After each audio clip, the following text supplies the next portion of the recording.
आदरणीय दर्शकहरू नमस्कार। कार्यक्रम अर्थ विशेषमा यहाँलाई हार्दिक स्वागत छ। म राजेन्द्र रेग्मी। आजको यस श्रृङ्खलामा जनस्वास्थ्यको हिसाबले अत्यन्तै महत्त्वपूर्ण मानिने र सहरीय पुँजीलाई गाउँसम्म पुर्याउनको लागि पनि ज्यादै महत्त्वपूर्ण मानिने डेरी व्यवसाय र त्यससँग सम्बन्धित व्यक्तित्व नेपाल डेरी एसोसिएसनका अध्यक्ष श्री राधाकृष्ण सापकोटाज्यूसँगको कुराकानीलाई आजको कार्यक्रममा प्रस्तुत गर्ने विचार गरेका छौँ। सर, स्वागत छ। धन्यवाद सर। ठिक छ सर। केमा व्यस्त हुनुहुन्छ? होइन, आजभोलि त अब आफ्नै कामधन्दामै व्यस्त थियो र विगत एक हप्तादेखि सरलाई अवगत नै होला, यो फेरि यो सरकारले जुन संसद नै डिजल भइरहेको अवस्थामा फेरि एकाएक कृषिको प्रायोरिटी सेक्टरमा पनि जुन एफडिआई विदेशी लगानी जुन खुल्ला गर्ने नीति भनौँ, अब एउटा अध्यादेश मार्फत अस्ति भर्खरै गएको 77 पौष 20 गति राजपत्रमै त्यो जुन सूचना आयो, त्यसबाट हामीलाई चाहिँ बडा बेचैनी भएको छ र हामी चाहिँ मिडियामा आफ्ना कुराहरू राख्ने र हामीले विरोधको साङ्केतिक कार्यक्रमहरू सुरु गरिसकेका छौँ। सरकारले किन यस्तो निर्णय लिन पुग्यो होला, हजुरलाई के लाग्छ? त्यही त हामीलाई पनि गजब लाग्छ। यहाँलाई अवगत नै छ, विगत एक वर्ष अगाडि पनि यो कुराहरू व्यापक रूपमा उठ्यो र हामी जस्तै कृषिसँग सम्बन्धित विभिन्न सङ्घ संस्थाहरूले त्यसको तीव्र विरोध गरिसकेपछि र त्यति हाम्रो विरोधले मात्र होइन कि तत्कालीन अब त्यतिखेर संसद पनि थियो र यो पार्लियामेन्टले क्याबिनेटले गरेको निर्णय पनि एफडिआई खुला गर्ने भनेर चाहिँ गरेको निर्णय पनि माननीय करिब 30-35 जना चाहिँ सभासदहरूले के सत्तापक्ष के प्रतिपक्ष सबैले यो उद्योगको स्वार्थमा मात्रै यो कुराहरू निज छैन, यो राष्ट्रिय आफ्नो राष्ट्रियतासँग र यहाँको एउटा नितान्त हाम्रो मौलिक उसँग गाँसेको कुरा भएको हुनाले उहाँहरूले हाम्रो फर्ममा बोलिदिनु भयो र त्यो सरकारले बाध्य भएर त्यो निर्णय चाहिँ फिर्ता लिएको अवस्था थियो। हामी ढुक्कसँग बसेर आफ्नो चाहिँ व्यापार व्यवसाय गरिरहेको अवस्थामा फेरि एकाएक सरकारको वैधानिकतामाथि नै प्रश्न चिन्ह उठिरहेको अवस्थामा यस्तो महत्त्वपूर्ण निर्णय यदि हामी कुनै पनि सरकारवालाहरूलाई चाहिँ एउटा सल्लाह सुझाव एउटा प्रतिक्रिया नलिकन सरकारले जुन गर्यो त्यो चाहिँ हाम्रो लागि एकदमै ठुलो एकदम आपत्तिजनक कुरा छ। यहाँ त डेरी एसोसिएसनको अध्यक्ष, हामी आज डेरीमा नै केन्द्रित हौँ। नेपाल कृषि प्रधान देश भनेर चिनिन्छ, हो पनि हो। नेपाल कति प्रतिशत दुधमा आत्मनिर्भर छ? अहिलेको हाम्रो चाहिँ तथ्याङ्कले यो हाम्रो चाहिँ यो निजी क्षेत्रको तथ्याङ्क होइन, नेपाल सरकारको कृषि तथा पशुपक्षी विकास मन्त्रालय, पशु सेवा विभाग, राष्ट्रिय दुग्ध विकास बोर्डको चाहिँ आधिकारिक तथ्याङ्क अहिले हामी करिब 80% चाहिँ सेल्फ सफिसियन्ट भइसकेका छौँ, मात्र 20% नपुग्छ। त्यो पनि यहाँलाई अवगत नै छ। 2 वर्ष अगाडि तत्कालीन हाम्रो माननीय चाहिँ कृषि मन्त्री शान्ता मानवज्यूको पालामा 1 वर्षमा अन्डा, 2 वर्षमा मासु र 3 वर्षमा जुन दुधमा आत्मनिर्भर बनाउने भनेर जुन डिक्लेरेसनै आइसकेको कुरा हो। त्यो डिक्लेरेसन आइसकेपछि दुधको उत्पादन वृद्धि गर्नको लागि विभिन्न जस्तो एआई मिसन, फरेज मिसन जस्ता चाहिँ राष्ट्रिय लेभलका मिसनका कार्यक्रमहरू आएर क्रमिक रूपमा अहिले दैनिक 8% चाहिँ दुधको उत्पादन भनौँ वार्षिक तथ्याङ्कले हेर्दा 8% चाहिँ उत्पादन वृद्धि भइरहेको छ। यो आधारलाई यो तथ्यलाई आधार मानेर हेर्ने हो भने हामी निकट 1.5-2 वर्षभित्रमै दुधमा पूर्ण रूपमा दुधमा आत्मनिर्भर बन्दैछौँ। बाँकी अपुग दुध जो करिब 10-20% दुध अपुग हुन्छ भनियो, यसको आयात गर्ने ठाउँ इन्डिया नै होला। हो, इन्डिया नै। हामी यसको पाउडरको फर्ममा हो, हामी यो लिक्विड मिल ल्याउँदैनौँ र त्यो ड्राई गरेर राखेको एसएमपी भन्छौँ हामी, तुलो दुध लिएर आएर हामी चाहिँ अपुग हुने सिजनमा चाहिँ त्यसलाई टोनिङ गरेर हामी चाहिँ हाम्रो बजारमा सप्लाई गर्छौँ। यो जनस्वास्थ्यको हिसाबले फ्रेस दुध भन्नु र यो पाउडर दुधलाई चाहिँ प्रशोधन गरेर अनि त्यहाँ मिल्क बनाएको भन्नुमा के कति फरक होइन? अब यो यसको वास्तविक नबुझ्ने त पाउडर मिसाएको रहेछ, पाउडर घोलेर ल्याउँदो रहेछ। पाउडर सामान्य एउटा साधारण मान्छेले बुझ्दा हो, तर अब त्यसलाई त्यसको हेर्ने भने पाउडर भन्दा साथ अरू अखाद्य वस्तुको बन्ने त कुरै भएन। त्यही दुधलाई ड्राई गरेर असाध्यै राम्रो क्वालिटीयुक्त दुध करिब 12-13 लिटरले 1 केजी पाउडर बन्छ। हामी त त्यो बाध्यात्मक परिस्थितिमा हाम्रो बजारलाई सप्लाई एउटा दिनको लागि मात्रै हामीले त्यो पाउडर गर्ने हो, नत्र हामीलाई त त्यो आर्थिक रूपले भन्नु पर्दाखेरि चाहिँ घाटा लाग्छ। हामी घाटै भएर पनि आफ्नो व्यापारलाई टिकाउनको लागि त्यो एउटा गर्ने हो। त्यो पनि अब अहिले चाहिँ हामीले केही समयदेखि जस्तो यो कोभिड आइसकेपछि विगत 10 महिनादेखि अब यहाँकै, किनभने हाम्रो मार्केट सप्लाई चाहिँ एकदमै सुरुमा त गत चैतबाट जुन 11 गतिदेखि लकडाउन भयो, तत्कालीन अवस्थामा 2-3 महिना त हाम्रो चाहिँ 30-35% मात्रै हाम्रो सप्लाई थियो। हामीले किसानहरूबाट पनि दुधहरू त्यति नै मात्र किन्नुपर्ने अवस्था आयो। किनभने हाम्रो बजार थिएन, सबै पसलहरू, होटलहरू, रेस्टुरेन्टहरू बन्द थिए, स्कुल कलेजका क्यान्टिनहरू बन्द थिए।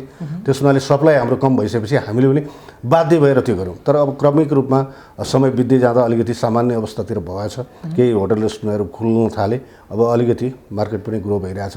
हामीले तैपनि त्यस्तो अवस्थामा पनि हामी उद्योगीहरूले, व्यवसायीहरूले किसानहरूलाई चाहिँ हतोत्साहित पार्न हुँदैन भनेर हामीले उहाँहरूको दुध सकेसम्म बढीभन्दा बढी खरिद गरेर बरु त्यसलाई पाउडर कन्भर्सन गरेर हामीले स्टोरमा राख्ने काम गरेका छौँ। काठमाडौँमा चाहिँ खपत हुने दुधहरूमध्ये अधिकांश दुधको चाहिँ कहाँबाट आपूर्ति हुन्छ? होइन, यो देशभरिमा हाम्रो चाहिँ जुन काठमाडौँ बढी कन्जम्सन पनि यहीँ हुन्छ होइन, कारोबारको हिसाबले बढी पनि यहीँ हो। कम्तीमा यहाँको मार्केट भनेको चाहिँ करिब 60% चाहिँ उपत्यकाले नै धान्ने हो, 40% मात्रै अरू बाहिर जिल्लाहरूमा। त्यसो हुनाले मेन यहाँ दुध आउने भनेको हाम्रो चाहिँ पकेट जिल्लाहरू छ, जस्तो काभ्रे आज 77 जिल्लामा पहिलो नम्बरको दुध उत्पादनको उसले तथ्याङ्कले देखाउँछ। करिब पर डे 3.5 लाख लिटर दुध गरिरहेछ। यहाँसँग सम्बन्धित जयश्री कृष्ण डेरी हजुर, मेरो उद्योग पनि काभ्रेको 5 खालमै छ। र भए तापनि काभ्रेको दुध चाहिँ अब धेरैवटा उद्योगहरू त्यही काभ्रेमै डिपेन्ड हुँदा त पुग्दैन। नपुगेपछि मैले पनि रूपन्देही, चितवन, नवलपरासीबाट पनि केही आंशिक दुधहरू लिएर आएर उद्योग चलाइरहेको छु। यो चाहिँ सर्वसाधारणको लागि एउटा सामान्य जस्तो लाग्ने प्रश्न, जुन दुध प्याकेजिङ भएर आउँछ मार्केटमा, यो दुध चाहिँ गाईको भैँसीको दुध मिक्स दुधहरू आउँछ कि अथवा के यो छुट्टा छुट्टै मिक्स आउँछ? त्यो एकदमै अहिले त अब यस्तो ट्रेन्ड भइसक्यो, भैँसीको सङ्ख्या दिन प्रतिदिन कमी हुँदैछ होइन, गाईमा बढी छ।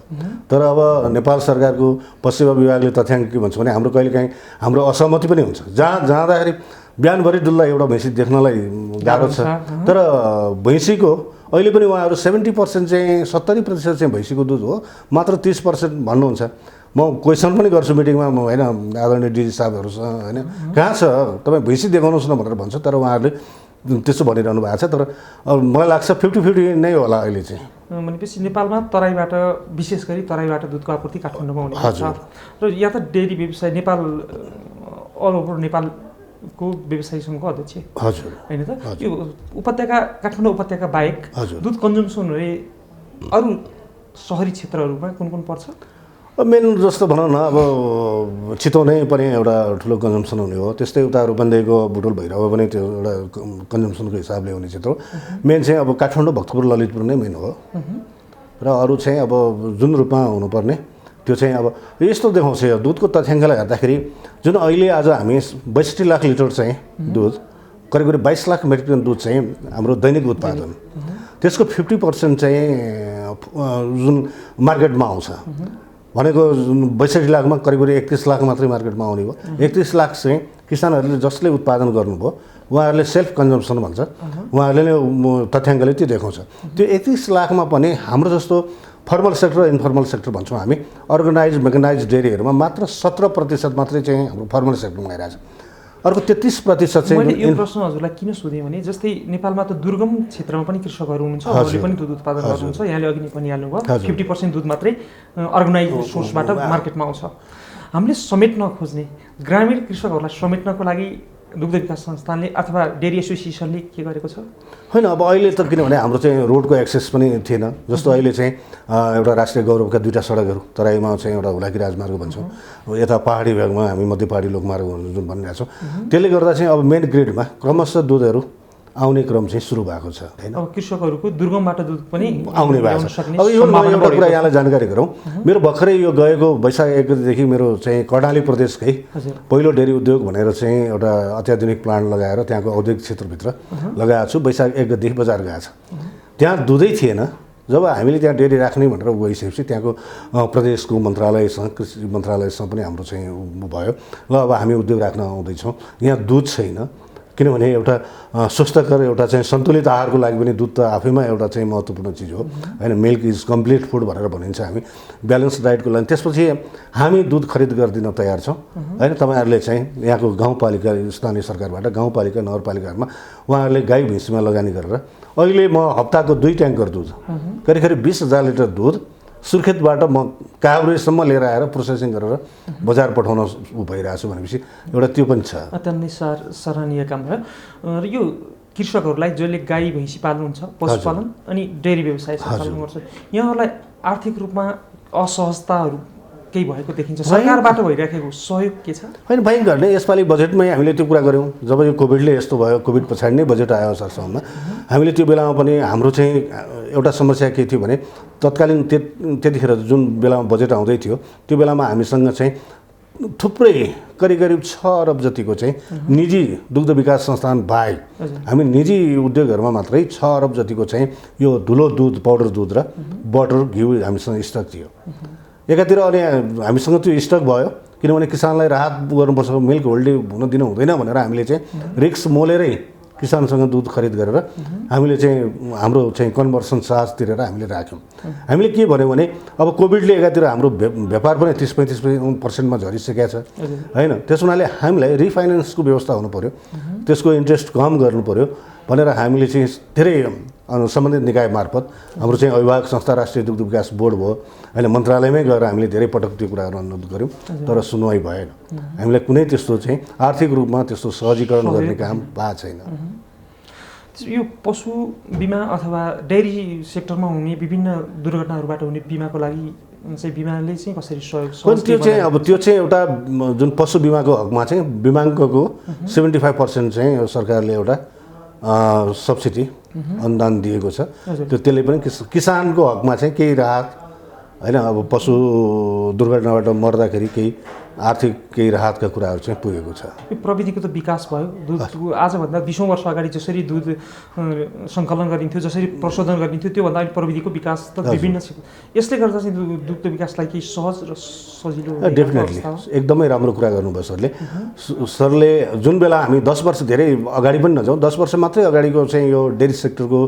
टोटल भ्यालु चेन्जको अवस्था हेर्ने हो भने धेरै नाजुक अवस्था थियो अहिले 10 वर्षपछि एक त उपभोक्ता पनि कन्सियस होइन सचेत हुनुभएको छ अर्कोतिर एउटा उद्योगिक व्यवसायले पनि के गर्छ परेको छ भने हामीले व्यापार गर्दाखेरि त कम्तीमा पनि एउटा जनता उपभोक्ताप्रतिको उसलाई स्वास्थ्यलाई पनि ध्यान दिनुपर्छ र अब चान्चुने तरिकाले भोलि हामी परिआयो भने एक्सपोर्टसम्म गर्नुपर्ने पोजिसनमा हुनुपर्छ भनेपछि अहिले सबै उद्योगीहरूले आफ्नो चाहिँ प्लान्ट मेसिनरीहरू चाहिँ एकदमै अत्याधुनिक राखेर होइन अहिले पनि यहाँलाई थाहा छ मन्त्रालयले सबैभन्दा दुधमा चाहिँ मन्त्रीज्यूले स्वयं भन्नुभयो होइन अस्ति मात्रै पनि अब जानुभयो हाम्रो कृषि मन्त्री होइन दुधमा आत्मनिर्भर बनाउने कुरा र दुध चाहिँ अब दुध डेयरी सेक्टर चाहिँ पहिलाको जस्तो होइन एकदमै सुधार भएको छ एउटा गर्व गर्ने कुरा भएको छ भनेर मन्त्रीज्यूले पनि भन्नुभएको थियो होइन त्यस हुनाले हामीले धेरै प्रयास गरेका छौँ र पहिलाको भन्दा धेरै राम्रो पनि छ अहिले धेरै उपभोक्ताहरूले जान्न चाहेको कुरा हजुर चाहिँ दुध बजारमा जुन प्याकेजिङ भएर आउँछ हजुर यो दुध चाहिँ डाइरेक्ट खानको लागि योग्य हुन्छ त्यो त वास्तवमा हाम्रो ट्रेन चाहिँ हाम्रो चाहिँ कस्तो भने त्यस्तो चिसो हुन्छ त्यो त अब हेर्नुहोस् जुन पास्चराइजेसन सिस्टम भनेकै होइन अब यहाँलाई थाहा छ जुन लुई पास्चरले जुन सिद्धान्तको चाहिँ एउटा प्रतिपादन गरे दुधलाई करिब 75 डिग्री कम्तीमा पनि त्यसलाई उ गरेर तातो पारेर फेरि त्यस्तै अब चाहिँ मेकानाइज सिस्टमबाट चाहिँ तुरन्त चिसो गरेर त्यो कम त्यसमा भएका ब्याक्टेरियाहरू त उयो छ तर पनि कहिलेकाहीँ यहाँलाई थाहा छ कहिलेकाहीँ कोलिफर्मका इस्युहरू उठ्छ के उठ्छ होइन त्यस हुनाले हामीले के भनेका छौँ भने दुधलाई उमालेर खानु नै स्वास्थ्यको लागि राम्रो हो भन्ने हुन्छ तर त्यतिकै त्यो प्याकेट दुध एक किसिमको तताएर हामी खान्छौँ होइन हामीलाई थाहा छ किनभने हाम्रो त कन्फिडेन्स छ नि त्यो हामीले यो यसरी तयार गरेका छौँ भनेर तर आम उपभोक्तालाई भन्दाखेरि चाहिँ कम्तीमा भरसक तताएरै उमालेर खाँदा त्यसमा भएका सूक्ष्म उयोहरू पनि हुन्छ भन्ने नै हो नउमाले खाना त आम उपभोक्ताको मनले मान्दा हाम्रो त फेरि कल्चर नै त्यस्तै छ होइन हामी चाहिँ पकाएर त्यसलाई तताएर उमालेर खाने नै ट्रेन छ यो कृषि क्षेत्रमा हजुर चाहिँ उपभोक्ताहरूलाई देखि लिएर जो बेरोजगारी अवस्थामा हुनुहुन्छ उहाँलाई रोजगार दिन सकिने अवस्था भयो भने धेरै बेरोजगारी युवाहरूले रोजगार पाउने अवस्था छ हजुर यसको लागि किसानलाई यो क्षेत्रमा आकर्षित गर्नको लागि यहाँले भन्नुपर्ने कुरा चाहिँ होइन किसान त हेर्नुहोस् न अहिले पनि आकर्षित नभएको होइन यस्तो चाहिँ यहाँ कतिखेर के हुन्छ त्यसको एउटा परिस्थिति भन्दै पनि यो कोभिडबाट धेरै हाम्रो युवा शक्तिहरू बाहिरबाट आफ्नो चाहिँ रोजीरोटी कम्पनी बन्द भएर के भएर जुन स्वदेश फर्किनु भएको छ उहाँहरूले त गाउँमा गएर गर्ने भनेको कि बाख्रा पाल्ने हो कि गाई पाल्ने हो होइन प्रत्यक्ष त्यो आजको छोटै समयमा चाहिँ त्यसको रिटर्न पनि आउने होइन गाउँघरमा गर्न सजिलो गाउँघरमै चाहिँ पाइने त्यहाँको रिसोर्सेसहरूले चाहिँ लोकल रिसोर्सेसहरूले चाहिँ सञ्चालन गर्न सक्ने व्यवसाय भएको हुनाले पनि पशु व्यवसायहरूमा आकर्षित भएको छ। तर भइदिन्छ कि होइन, अब कहिलेकाहीँ यस्तो छ हामीलाई पनि यो एकदमै कम्प्लिकेटेड छ कि यो डेयरी सेक्टरको बिजनेस। अब 6 महिना हामी यसलाई 2टा सिजनको रूपमा हामी हेर्छौँ, एउटा लिन सिजन भन्छौँ, एउटा फ्लस सिजन भनेर भन्छौँ। लिन सिजनमा चाहिँ दुधको जुन ड्राई सिजन पर्छ दुधको उत्पादन कम हुन्छ। फेरि के छ भने त्यही बेला हाम्रा चाहिँ नेपाली मौलिक चाडपर्वहरू पर्ने बिहा बटुलो यस्तो चाहिँ होइन व्रतबन्ध भोज भत्ते त्यही बेलामा बढी हुन्छ। त्यो बेलामा डिमान्ड बढी छ तर अब र मिल्कको चाहिँ होइन त्यस्तो अवस्थालाई चाहिँ एउटा सामान्यमा ल्याउनको लागि चाहिँ हामीले त्यो अहिले बनाएर राखेको त्यो धुलो दुध त्यतिखेर चाहिँ हामी टोनिङ गरेर त्यसलाई चाहिँ प्रयोगमा ल्याउँछौँ। यो जस्तै मिल्क होलिडे हुन नदिनको लागि यहाँले अघि नै भनिसक्नुभयो। हजुर। र यो सिजन र अफ सिजनमा हुने दुधको मात्रा चाहिँ हामीले पाउडर दुधबाट मात्रै कि विदेशबाट अथवा इन्डियाबाट अत्याधिक मात्रामा मगाएर फुलफिल गर्न सक्ने अवस्था के रहन्छ? होइन, अब पहिला त आइरहेको थियो, जब अब यहाँको दुध उत्पादन पनि अलिकति बढेको छ त्यस हुनाले चाहिँ अब अहिले हामीले के भनेका छौँ भने हामी सबै उद्योगी व्यवसाय अथवा हाम्रो सङ्गठनले के भनिरहेका छौँ भने तपाईँहरूले चाहिँ चिन्ता मान्नुपर्ने छैन होइन, हामी तपाईँहरूको चाहिँ दुध कुनै पनि हालतमा हामी खरिद गरेर हामी चाहिँ बढी भएको दुधलाई धुलो दुध बनाएर राख्छौँ र जुन बेला कम हुन्छ त्यो बेलामा हामी प्रयोग गर्न सक्छौँ। तर त्यसो गर्दा होइन, यहाँले पनि सुन्नुभएको होला, थाहा होला हजुरलाई भने हामीले 1 केजी पाउडर बनाउँदाखेरि कन्भर्सन गर्दा हामीलाई 10 देखि करिब 15 रुपियाँसम्म लस हामीले बेहोर्नुपर्छ।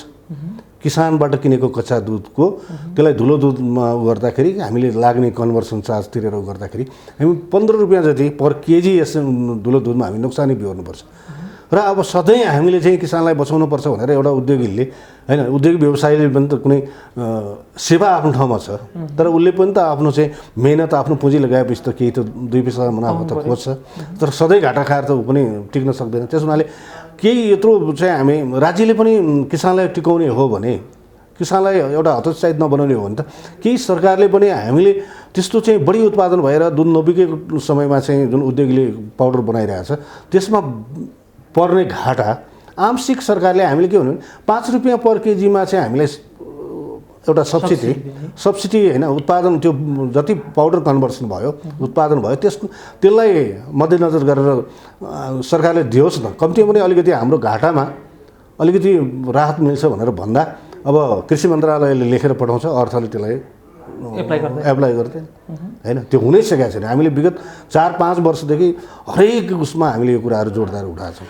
कृषकसँग चाहिँ दुधको प्रति लिटर मूल्यको बारेमा पनि कहिलेकाहीँ गुनासो सुनिन्छ। हजुर, यो गुनासोलाई यहाँले कसरी सुन्नु? होइन, अब यहाँ यस्तो अहिले हामी करिब हाम्रो चाहिँ यसलाई स्ट्यान्डर्ड मिल्क भन्छौँ, पहुँचको जुन 500 ml हुन्छ त्यसको म्यान्डेटरी स्ट्यान्डर्ड भनेको 3 फ्याट हुनु पऱ्यो, 8 SNF हुनु पऱ्यो जुन चिल्लो रहित ठोस पदार्थ भनेर भन्छौँ, 3-8 को दुध 3 फ्याट हुनु पऱ्यो, घृतांशको प्रतिशत 3 र चिल्लो रहित ठोस पदार्थ 8 र 500 ml नेट भोल्युममा हुनु पऱ्यो।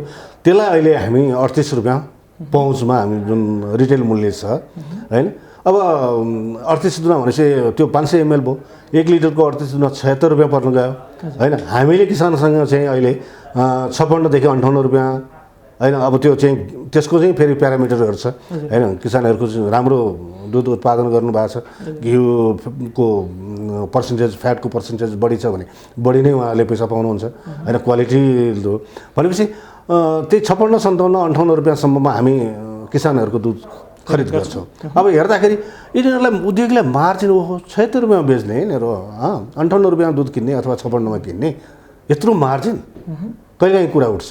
तर यो यहाँलाई एउटा साँच्चै गर्वका साथ भन्नुपर्छ, डेयरी सेक्टर मात्रै जुन सेक्टरमा करिब 6 लाख किसान परिवारहरू छन्।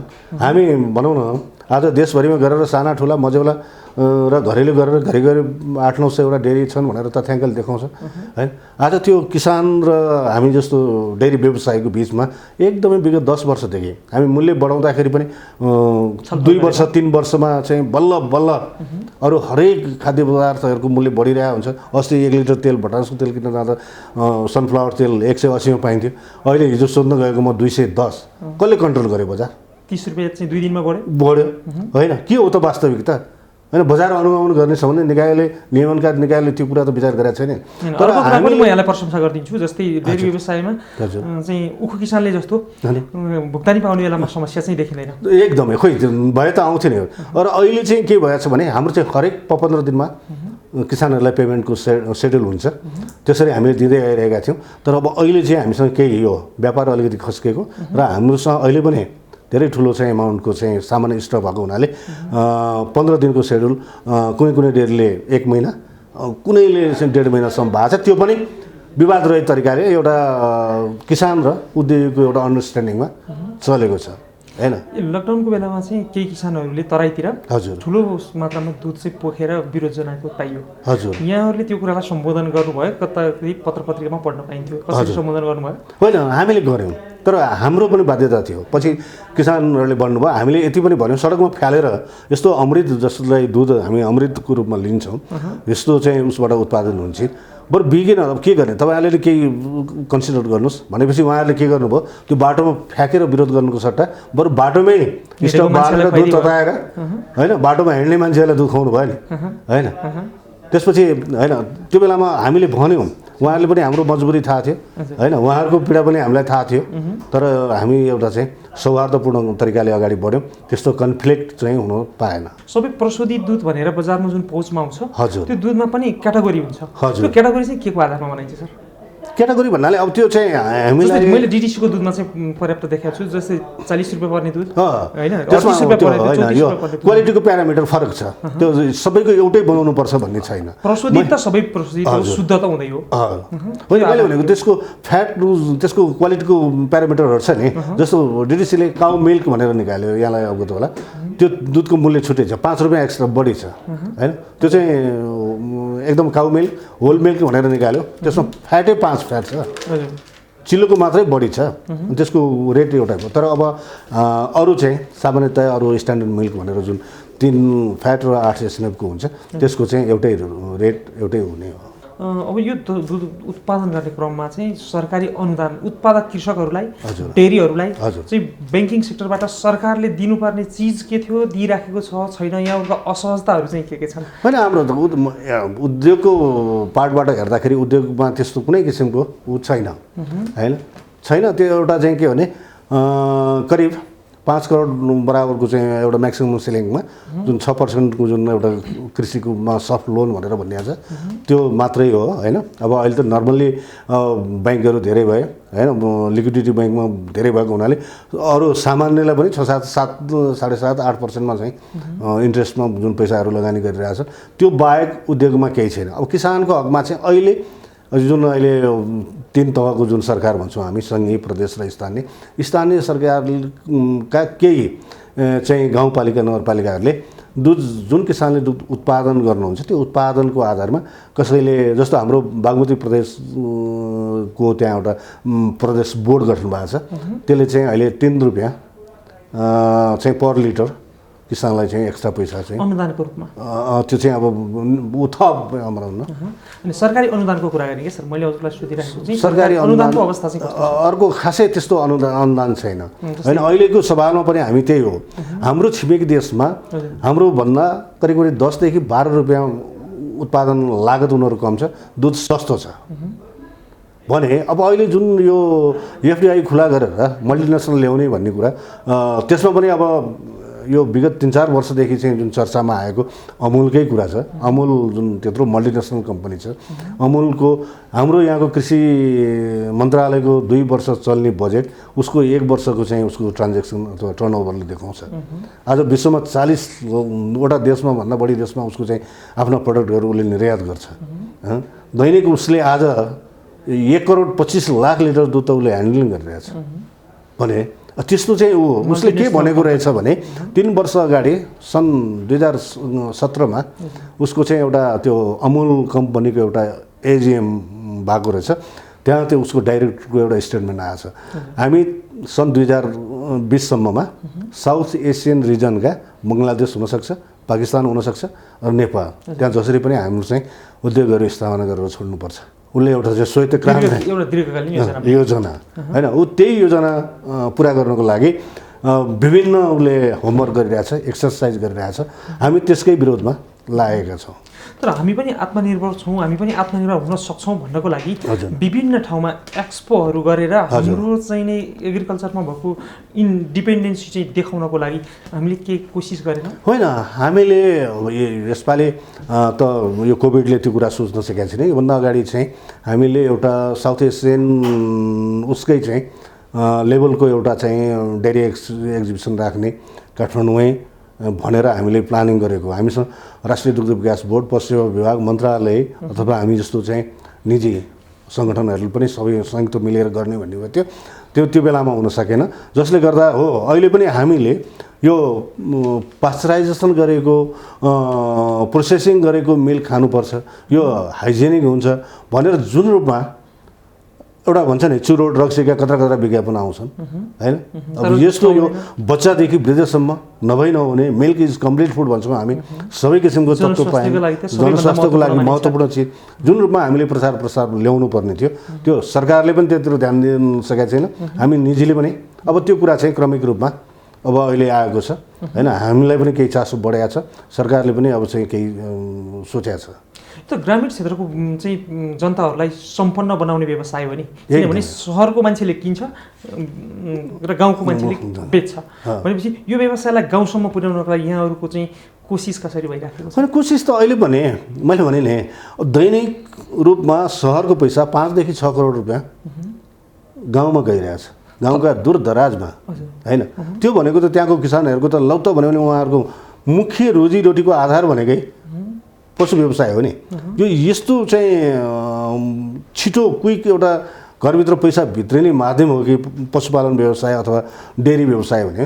अब कुनै पनि ल भन्नुहोस् न, तरकारी खेती नै व्यावसायिक रूपमा तरकारी खेती गरौँ, अर्को अन्य खाद्यान्नको कुरा गरौँ अथवा कुनै पोल्ट्रीकै कुराहरू गरौँ, कम्तीमा भने 3-4 महिना त हार्भेस्टिङ पिरियड हुन्छ नि।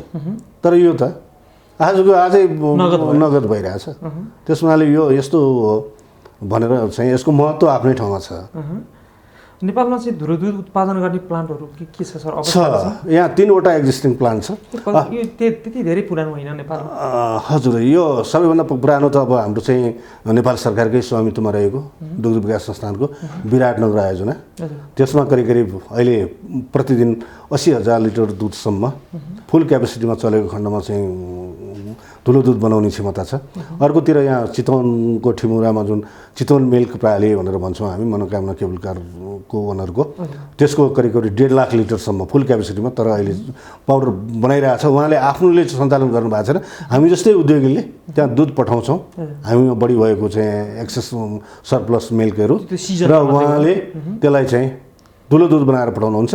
उहाँले तुगेको लिने ज्याला हामी तिर्छौँ अनि हाम्रो चाहिँ झोल दुध पठाएर धुलो दुध ल्याउँछौँ अनि त्यसबाट निस्किन्छ त्यो नुहाउने बटर, त्यो पनि हामी लिएर आएर काम गर्छौँ। धुलो दुधलाई चाहिँ हामीले कति लामो समयसम्म सुरक्षित तरिकाले स्वस्थकर तरिकाले स्टोर गर्नु हो, त्यसलाई त्यो किसिमको जुन एउटा उसमा राख्नुपर्ने हो, टेम्परेचरदेखि लिएर हरेक उसमा राख्न सकेको ठाउँमा। हाम्रो यहाँ चाहिँ स्वदेशी उत्पादनको 1 वर्षको छ, तर हामी बाहिर कुनै पनि बेलामा यहाँ भएन भने बाहिरको, अहिले त त्यो बन्द छ, बाहिरको आउँदाखेरि न्युजिल्यान्डको अरूको आउँदाखेरि चाहिँ 2 वर्ष उसको चाहिँ एक्सपायरी डेट हुन्छ। हामीले चाहिँ दुधको मात्रै कुरा गऱ्यौँ, दुग्धजन्य अन्य पदार्थको कुरा गऱ्यौँ, अन्य विभिन्न चिजहरू चाहिँ दुध बाहेक दुग्धजन्य पदार्थहरूको मागको अवस्था होइन। यो यस्तो टोटल दुध उत्पादनको जस्तो हाम्रो जस्तो मेकानाइज उसमा आउँदाखेरि करिब 90% चाहिँ हाम्रो फ्लुइड मिल्क नै बेच्ने हो, 10% को मात्रै अरू प्रडक्ट बन्छ होइन। त्यसमा दही बन्ला 5-7% को, अरू पनिर सनिर गरेर 3-4% को मुस्किलले, तर बढी चाहिँ हाम्रो त्यही झोल दुध नै बढी खपत हुने र दहीमा बढी जाने हो। यो घिउ बनाउने बेलामा चाहिँ हामी त्यही जुन दुध फ्रेस दुध चाहिँ किसानबाट ल्याउँछौँ, त्यसबाट निकालेको चाहिँ बटरलाई हामीले घिउ बनाउँछौँ बेच्छौँ।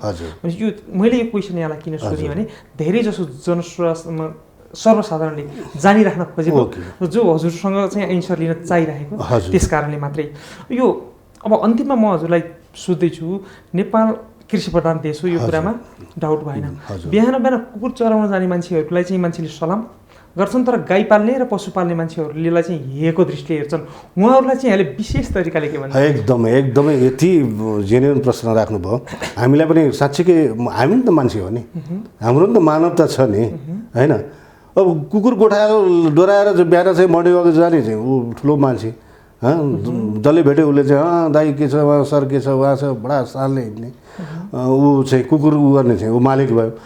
जब कृषि प्रधान देशको मान्छे एउटा हलो कानमा भिरेर अथवा उ गरेर हिँड्छ अथवा गाई चराउन जान्छ भने गोठा हलो होइन, जबसम्म सबै आम नागरिकले यो कृषि पेसालाई एउटा मर्यादित पेसा हो, उहाँहरूले आफ्नो श्रम त्यहाँ सिर्जना गर्नुभएको छ, उहाँहरूले उत्पादन गर्नुभएको छ र हामीले घरमा बसी पैसा हुँदैमा धनी हुँदैमा त पैसा त खाने चिज होइन नि, आखिर खानु त त्यही किसानले उत्पादन गरेको चिज पर्छ होइन। अब त्यो यो चेतनाको भनौँ या अब धेरै अब जान्ने सुन्नेले पनि त्यो व्यवहारमा नउतारेको पनि देखिन्छ होइन। अब यसलाई के भन्ने, अब यो एउटा मानवीयताको कमी भनौँ अथवा यो बुझ्न गाह्रो छ सर। अब धेरै कृषकहरूलाई चाहिँ कृषि क्षेत्रमा नै लाग्नुहोस्, किनभने अहिले जसरी बुझे पनि आखिर सबैको लागि त कृषि नै हो भन्ने कुरामा आश्वस्त पार्नको लागि यहाँबाट केही शब्द होइन। अब हामी चाहिँ अब जुन व्यावसायिक एउटा उसले हेर्दा पनि हामी यो दुग्ध क्षेत्रमा लाग्यौँ, किनभने जति पनि किसानहरू हुनुहुन्छ उहाँहरू कसैले अलिकति व्यावसायिक रूपमा गर्नुभएको छ, कसैले निर्वाहमुखी रूपमा भयो भने आफ्नो खेतबारीलाई चाहिने कम्पोस्ट मल र आफ्नो चाहिँ घरायसी परिवारलाई चाहिने दुधको लागि भयो भने गर्नुभएको छ। यसरी नै अगाडि बढ्नुहोस्। अब एक त आफूलाई आफ्नो चाहिँ आफू स्वस्थ निरोगी हुनको लागि पनि आफूलाई पनि चाहियो भने त्यसमा केही बढी उत्पादन भयो भने अब पहिलाको जस्तो चाहिँ पहिला त हाम्रो चाहिँ ऊ के थियो भने भनौँ न धेरै हाम्रो चाहिँ सोचाइ पनि एउटा ऊ थियो नि, जसलाई पाए उसलाई दुधहरू बेच्नु हुँदैन होइन, जातीय रूपमा थियो। अब त्यो त सबै हटिसक्यो नि होइन। त्यस हुनाले यो एकदमै राम्रो हो, एउटा पवित्र पेसा पनि जस्तो लाग्छ होइन। अब आफूलाई पनि चाहिने र बढी भयो भने बिक्री हुने अवस्था पनि छ। त्यस हुनाले हामी सबै मिलौँ, यो सेक्टरले गरौँ, सञ्जाल छ, सबै मिलेर चाहिँ यो सेक्टरलाई अगाडि बढौँ। जुन सरकारले, म त भन्छु सरकारले एकातिर चाहिँ समृद्ध नेपाल सुखी नेपाली भनेर नारा सार्ने अनि यहाँ भएका एक्जिस्टिङ उद्योगीहरूलाई हतोत्साहित बनाउने, यहाँ भएका किसानहरूलाई चाहिँ विस्थापित बनाउने, यहाँ त उद्योगीलाई नै मजदुर बनाउने हो कि जस्तो पनि लागिरहेछ। भोलि त्यस्तो मल्टिनेसनल आयो भने त हाम्रो उद्योगहरू चाहिँ ताला लगाएर हिँड्नु पऱ्यो, सरकारलाई ताला साँचो बुझाएर चलाउनुहोस् भनेर हिँड्नु पऱ्यो कि टेक ओभर गर्नु पऱ्यो। हाम्रो चाहिँ मैले भने नि हाम्रो निजी क्षेत्रको मात्र 30 अरबको लगानी छ होइन। सरकारको त कम्तीमा नि आफ्नो स्वदेशी पुँजीपतिहरूको उद्योगी व्यवसायहरूको संरक्षण गर्नु पनि त सरकारको दायित्व हो नि होइन। प्रोत्साहन गर्नको लागि सरकारले के गरिदियोस् भन्ने यहाँहरूको चाहना हो? होइन, यस्तै हामीले केही सरकारसँग केही ठुलो अपेक्षा छैन। राइट पोलिसी राइट समयमा टाइममा चाहिँ सरकारले दियोस् होइन। अब यहाँलाई हेर्नु कस्तो विडम्बना, कृषि मन्त्रीले अब आफ्नो मन्त्री पद छोडेर जान भन्नुभयो। कम्तीमा भने कृषि मन्त्री बनिसकेपछि यहाँको किसानले कहिले धान रोप्ने अथवा कहिले गहुँ छर्ने कहिले मकै रोप्ने त्यो समय त हाम्रो त जगजाहेरै छ नि, त्यो त परम्परा रूपमा एउटा सिस्टम छ नि। कम्तीमा म मन्त्री भएर गइसकेपछि अब 2 महिनापछि असार लाग्दैछ धान रोप्ने सिजन आयो भनेपछि त्यो मल त जताडा जसरी जस्तो सुकै परिस्थितिमा पनि मल लिएर आएर किसानलाई पाक्ने बेलासम्म आउँदैन होइन, आउँदैन नि। त्यस हुनाले यस्तो देशमा अब अपेक्षा के गर्ने, हामीले अपेक्षा केही राखेका छैनौँ। हामी एकदमै किसानसँग एकदमै राम्रो सम्बन्ध स्थापित गरेर हामी काम गर्न तयार छौँ होइन। सरकारसँग हामीलाई आर्थिक सहयोगको अपेक्षा पनि गरेका छैनौँ र हामीले सही पोलिसी के यस्तो बेला बेलामा चाहिँ हतोत्साहित अतालिनुपर्ने खालका चाहिँ कुराहरू नल्याइदियोस्, सरकारसँग हाम्रो यही आग्रह हो। जुन पोलिसी छ त्यो इम्प्लिमेन्टेसन राम्रोसँग होस्। यहाँको महत्त्वपूर्ण विचार र समयको लागि धन्यवाद। धन्यवाद सर। सरले पनि यस्तो चाहिँ अहिलेको जल्दो बल्दो इस्युमाथि जुन प्रश्न पार्ने जुन अवसर दिनुभयो टेलिभिजन र सरलाई विशेष धन्यवाद। आदरणीय दर्शकहरू यहाँहरूलाई पनि धन्यवाद, यहाँहरूले कार्यक्रम हेरिदिनु भयो। हेर्दै गर्नुहोला business plus television, business plus business first. नमस्ते।